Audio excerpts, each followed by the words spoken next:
কারো নাম মুখে না নিয়ে ঠুকলেন স্বস্তিকা মুখার্জি। ঠিক কাকে ঠুকলেন সেটাই কিন্তু বোঝা গেল না, কিন্তু স্বস্তিকা মুখার্জি ঠুকলেন।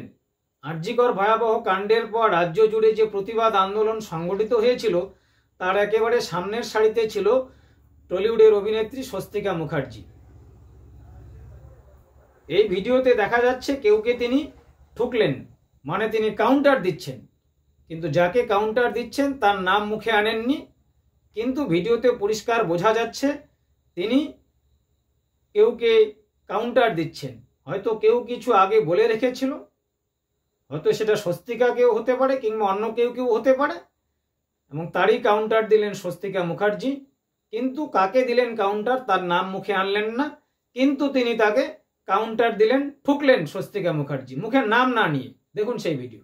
আমাদের ইন্টেলেক্ট নিয়ে মানুষের গালাগাল দিক, আমাদের পড়াশোনা নিয়ে গালাগাল দিক, আমাদের মূর্খ বলুক, হ্যাঁ, কিন্তু আমাদের পড়াশোনা বা আমাদের আমরা বলুক যে আমরা আনকাইন্ড, বলুক যে আমরা রুড, বলুক যে আমাদের ব্যবহার খারাপ, এইগুলো দিয়েও তো একটা মানুষ বিচার করা যায় যে কার ভালো ব্যবহার, কার খারাপ ব্যবহার, কে কিরমভাবে মানুষের সঙ্গে কথা বলে।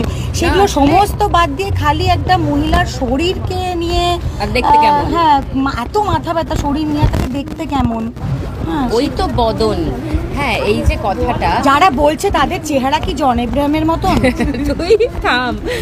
যারা এই কথাগুলো বলছে, যারা সারাক্ষণ মহিলাদের বুক পেট পাছা নিয়ে মন্তব্য করে যায়, তাদের সবার চেহারা কি ঋত্বিক রোশনের মতন? না, হবার দরকার নেই তো, তারা পুরুষ, এটাই যথেষ্ট।